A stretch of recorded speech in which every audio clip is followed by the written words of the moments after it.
নমস্কার প্রিয় দর্শক, আমি সৌমিতা। আপনাদের সবাইকে স্বাগত জানাই সৌমিতা নিউ বাংলা চ্যানেলে। আজ আমরা জানব মহাদেব শিবের দ্বিতীয় জ্যোতির্লিঙ্গ মল্লিকার্জুন জ্যোতির্লিঙ্গের ইতিহাস, যা হিন্দু ধর্মের অন্যতম পবিত্র তীর্থস্থান। এটি শ্রীশৈলম পর্বতে অবস্থিত এবং শিব ও শক্তির মিলনস্থল হিসেবে বিখ্যাত। মল্লিকার্জুন শুধু জ্যোতির্লিঙ্গ নয়, এটি শক্তিপীঠও। এই মন্দিরের পৌরাণিক কাহিনী, স্থাপত্যশৈলী এবং ধর্মীয় মাহাত্ম্য নিয়ে বিস্তারিত আলোচনা করব আজকের ভিডিওটি তাই শেষ পর্যন্ত দেখুন। ভালো লাগলে লাইক, কমেন্ট আর চ্যানেলটি সাবস্ক্রাইব করতে ভুলবেন না। নতুন ভিডিও পেতে আমাদের সঙ্গে থাকুন। চলুন আজকের এই আধ্যাত্মিক যাত্রা শুরু করি। মল্লিকার্জুন জ্যোতির্লিঙ্গ হিন্দু ধর্মের 12টি জ্যোতির্লিঙ্গের মধ্যে অন্যতম এবং দ্বিতীয়, এবং এটি অন্ধ্রপ্রদেশের শ্রীশৈলম পর্বতে অবস্থিত। এটি শুধু জ্যোতির্লিঙ্গই নয়, শক্তিপীঠ হিসেবেও বিশেষভাবে পূজিত। এখানে শিব এবং পার্বতী একত্রে মল্লিকার্জুন ও ভ্রামরাম্বিকা রূপে পূজিত হন। শ্রীশৈলম পর্বত এবং মল্লিকার্জুন মন্দির হিন্দু পুরাণে বিশেষ গুরুত্ব বহন করে। এটি ভক্তি, ঐতিহ্য এবং আধ্যাত্মিকতার মিলিত প্রতীক। মল্লিকার্জুন জ্যোতির্লিঙ্গের নাম ও অর্থ। মল্লিকার্জুন শব্দটি দুটি অংশে বিভক্ত। মল্লিকা এর অর্থ জুঁই ফুল, এটি শুদ্ধতা ও ভগবানের প্রতি নিবেদনের প্রতীক। অর্জুন এর অর্থ শ্বেত বা সাদা, যা শিবের শুদ্ধতা ও আধ্যাত্মিক শক্তিকে নির্দেশ করে। মল্লিকার্জুন লিঙ্গে পূজার সময় জুঁই ফুল নিবেদন করা হয়, যা এই মন্দিরের নামের সঙ্গে সরাসরি যুক্ত। বিশ্বাস করা হয় এই জ্যোতির্লিঙ্গ দর্শন করলে সমস্ত পাপ মুক্ত হয় এবং জীবনে চিরস্থায়ী শান্তি লাভ হয়। মল্লিকার্জুন মন্দিরের পৌরাণিক কাহিনী।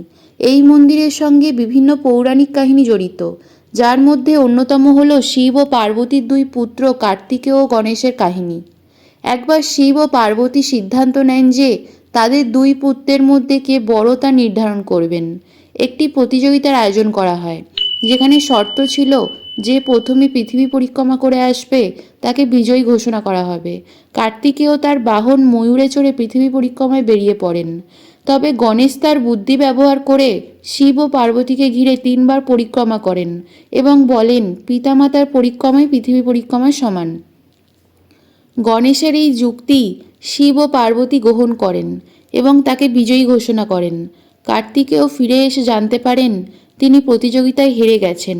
তখন তিনি দুঃখ ক্রোধে কৈলাস ত্যাগ করে শ্রীশৈলম পর্বতে চলে যান। কার্তিকেয়র প্রতি ভালোবাসার টানে শিব ও পার্বতীও তার কাছে যান এবং সেখানেই স্থায়ীভাবে অবস্থান নেন। এই স্থানেই শিব মল্লিকার্জুন রূপে এবং পার্বতী ভ্রামরাম্বিকা রূপে পূজিত হন। শক্তিপীঠ হিসেবে মল্লিকার্জুন মন্দিরের ইতিহাস। মল্লিকার্জুন মন্দির শুধু জ্যোতির্লিঙ্গ নয়, এটি শক্তিপীঠ হিসেবেও পূজিত। পুরাণ অনুসারে সতীর দেহ ছিন্ন ভিন্ন হওয়ার সময় তার গলার অংশ এই স্থানে পড়েছিল, ফলে এটি শক্তি ও শিবের মিলনস্থল হয়ে ওঠে। শক্তি এবং শিবের সম্মিলিত শক্তির জন্যই মন্দিরটি অত্যন্ত পবিত্র স্থান হিসেবে বিবেচিত হয়। মন্দিরের স্থাপত্য। মল্লিকার্জুন মন্দির দ্রাবিড় স্থাপত্য শৈলীতে নির্মিত এবং এটি দক্ষিণ ভারতের ঐতিহ্যকে প্রতিফলিত করে। মন্দিরটি প্রায় 15 মিটার উচ্চ এবং গ্রানাইট পাথর দিয়ে তৈরি। মন্দিরের গর্ভগৃহে প্রধান শিবলিঙ্গটি স্থাপন করা হয়েছে, যা ভক্তদের জন্য পবিত্র স্থান। মন্দিরের প্রধান বৈশিষ্ট্য। গর্ভগৃহ মন্দিরের মূল অংশ, যেখানে শিবলিঙ্গটি অবস্থিত। মুখ্য মন্দিরের উপর গোপুরম, এটি খোদাই করা ভাস্কর্য ও ধর্মীয় দৃশ্য চিত্রিত। অঙ্গনম অর্থাৎ প্রাঙ্গণ, মন্দিরের চারপাশে বিভিন্ন ছোট ছোট মন্দির ও উপাসনাস্থল আছে। মন্দিরের প্রাচীর। মন্দিরটি চারিদিকে বিশাল প্রাচীর দিয়ে ঘেরা। মন্দিরের স্থাপত্যে দক্ষিণ ভারতের প্রাচীন শিল্প ও সংস্কৃতির প্রতিফলন দেখা যায়। এখানে দেবদেবীর বিভিন্ন মূর্তি খোদাই করা হয়েছে, যা ইতিহাস ও ধর্মীয় বিশ্বাসের কথা বলে। মল্লিকার্জুন মন্দিরের ধর্মীয় মাহাত্ম্য। মল্লিকার্জুন মন্দির হিন্দুদের জন্য অত্যন্ত গুরুত্বপূর্ণ তীর্থস্থান। এখানে ভগবান শিব এবং দেবী পার্বতীর একত্রে পূজা করা হয়। বিশ্বাস করা হয় এই মন্দিরে পূজা করলে সকল পাপ থেকে মুক্তি পাওয়া যায়, জীবনের সমস্ত কষ্ট দূর হয়, মৃত্যু পরবর্তী জন্মের চক্র থেকে মুক্তি লাভ করা যায়। এই মন্দিরে পূজা করার বিশেষ পদ্ধতি রয়েছে। ভক্তরা জুঁই ফুল, বেলপাতা এবং ঘি নিবেদন করেন। শিব এবং শক্তির কৃপা লাভের জন্য ভক্তরা এখানে বিশেষভাবে মহাশিবরাত্রিতে পূজা করতে আসেন। উৎসব ও পূজা। মল্লিকার্জুন মন্দিরে বিভিন্ন গুরুত্বপূর্ণ উৎসব পালন করা হয়। এর মধ্যে যেগুলি উল্লেখযোগ্য হল মহাশিবরাত্রি। শিবরাত্রি উপলক্ষে এখানে বিশেষ পূজা এবং আরাধনা অনুষ্ঠিত হয়। লক্ষ লক্ষ ভক্ত এই দিনে মন্দিরে উপস্থিত হন। কার্তিক মাস। কার্তিক মাসে দীপমালার বিশেষ উৎসব পালিত হয়। মন্দির এবং এর চারপাশে প্রদীপের আলোয় সজ্জিত হয়। রথযাত্রা। মন্দিরে ভগবান শিব এবং পার্বতীর মূর্তি নিয়ে বিশেষ রথযাত্রার আয়োজন করা হয়। এটি ভক্তদের মধ্যে বিশেষ উৎসাহ সৃষ্টি করে। শ্রীশৈলম পর্বতের গুরুত্ব। শ্রীশৈলম পর্বত শুধু মন্দির নয়, এটি একটি আধ্যাত্মিক কেন্দ্র। এই পর্বত শিব এবং পার্বতীর আবাসভূমি হিসেবে পরিচিত। শ্রীশৈলম পর্বতের ঘন জঙ্গল এবং প্রাকৃতিক সৌন্দর্য এই স্থানকে আরও পবিত্র এবং বিশেষ করে তুলেছে। শ্রীশৈলমে বিশেষ স্থান। পাতালগঙ্গা। কৃষ্ণা নদী শ্রীশৈলমের নিকটে প্রবাহিত। এটি পাতালগঙ্গা নামে পরিচিত। এখানে স্নান করলে পবিত্রতা লাভ হয়। অখণ্ড জ্যোতি। মন্দির প্রাঙ্গণে একটি চিরস্থায়ী প্রদীপ জ্বলতে থাকে, যা ভক্তদের কাছে শিবের চিরন্তন শক্তির প্রতীক। ধুনি মন্দির। মন্দিরের নিকটে ধুনির স্থানে ভক্তরা আগুন প্রজ্বলিত করেন এবং দেবতার কাছে প্রার্থনা করেন। মল্লিকার্জুন মন্দিরে ভ্রমণের তথ্য।